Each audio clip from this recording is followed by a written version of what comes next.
You think I'll let you zone? Baka.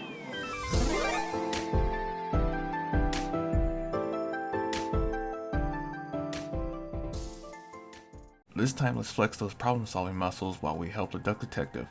It was an adventure game developed by Happy Brackley Games that released May 23rd, 2024 on all available platforms, where you take the role of a world-famous duck detective, self-proclaimed, allegedly, who has a bad bread habit, who also needs some money to stumble on a very interesting office case in The Duck Detective: The Secret Salami.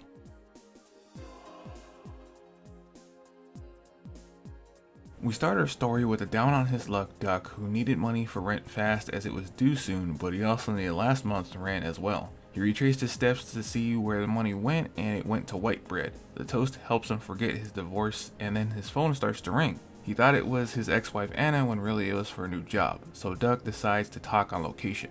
Duck spends most of what he has left on a bus ride to end up at Bear Bust's office. It's a rundown call center that customer service is kinda lacking if former customers are to be believed. The Duck Detective makes it to the receptionist's desk to announce he's working on a case, but she isn't being very helpful, and he forgot to ask his client's name.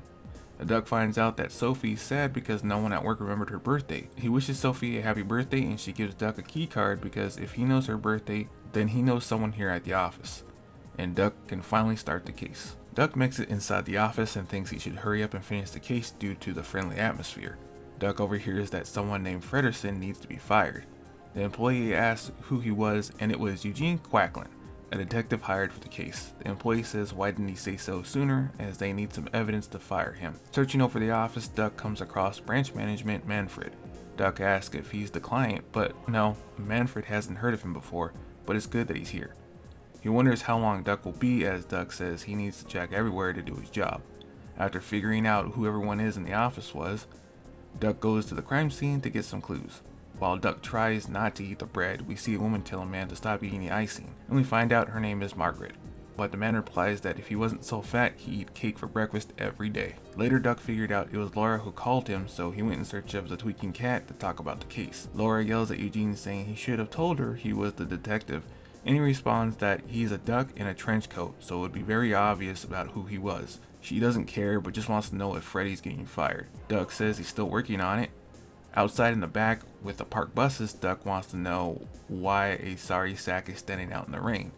After talking with Boris, the bus driver, Duck suspects that Margaret was helping make a surprise party for Sophie, while also thinking that Freddy was being framed by the Salami Bandit for stealing the lunch. Duck figured out that when Freddy got off the bus to pick up his bag, he got the wrong one by accident, by picking up the Salami Bandit's bag, so to get rid of Freddy, the bandit decided to frame him. Margaret tells everyone to come to the kitchen, and Sophie finally gets her birthday party that she wanted. After opening a present, she finds a letter from the Salami Bandit. Rufus says he saw Freddy with the salami in his bag, and Laura ran to conclusions trying to get Freddy fired. After finding out that nothing was stolen after all, it was figured out to be a planned misdirection. After some sleuthing on some PCs, Duck guesses that Sophie was receiving threats.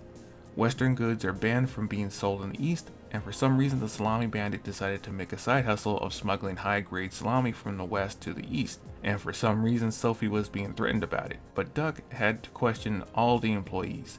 Duck gathers everyone except Sophie.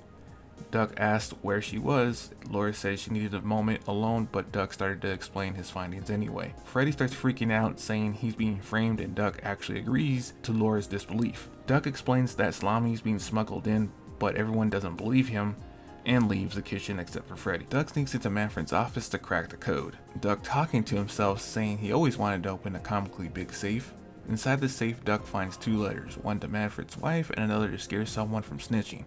The server room key was also in there as well. Laura asks what he wants to do in the server room, and the Duck Detective makes up a lie and enters. Duck feels like he shouldn't be here. The detective finds out Margaret and Rufus were making illegal bus vouchers and selling them online to pocket money for a vacation. Even though that this wasn't what he was hired to find out, the first priority was the Salami Bandit. Duck then realizes that Sophie got kidnapped, Duck finally figuring out that Manfred is the Salami bandit because the note meant to frame Freddy ends up incriminating the bear instead. Duck finds out Sophie's being kept in a bus at the job, but he still needs to find everyone involved. It was also discovered that Sophie was an accomplice that made Boris their pack mule to smuggle the salami. Duck races to the bus to free Sophie. Everyone comes outside to see what is going on. The Driesel branch was having giant financial losses and in turn budgets were being cut. Worried about losing his job, Manfred made a plan to smuggle salami but couldn't do it alone.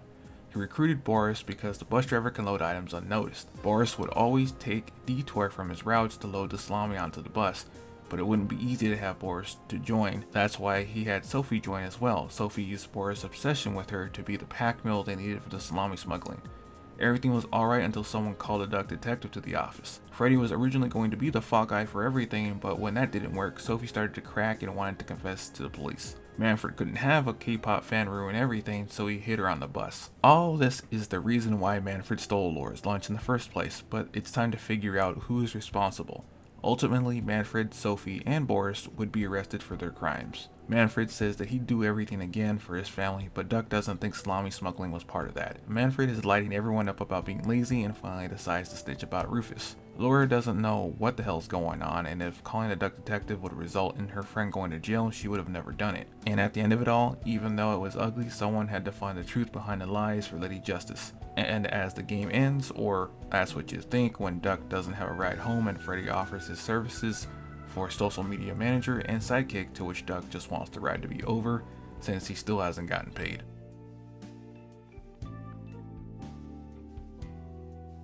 The gameplay in Duck Detective is pretty simple as you go around searching for clues to help you in your investigation to unlock dialogue trees to solve problems. You have to search for clues so you can piece together what happened in Duck Detective's deduction notebook, and to get ever closer to solving who is the Salami bandit and a few other crimes along the way.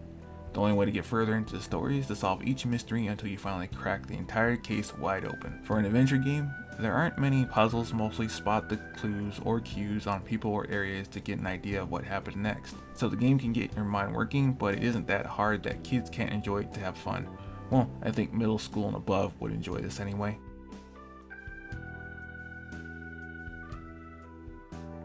Duck Detective is a really funny and enjoyable adventure game about being a duck detective. The only problem I had with it, it's kind of short, as I thought there would be more than one case. Now don't get me wrong, the main Salami Bandit case is a good length at 2 hours. I thought there would be at least 2 to 3 total cases, but there's only one cut into parts that you can beat in about 2 hours if you don't have trouble piecing the clues together. Happy Broccoli Games is onto something with this IP.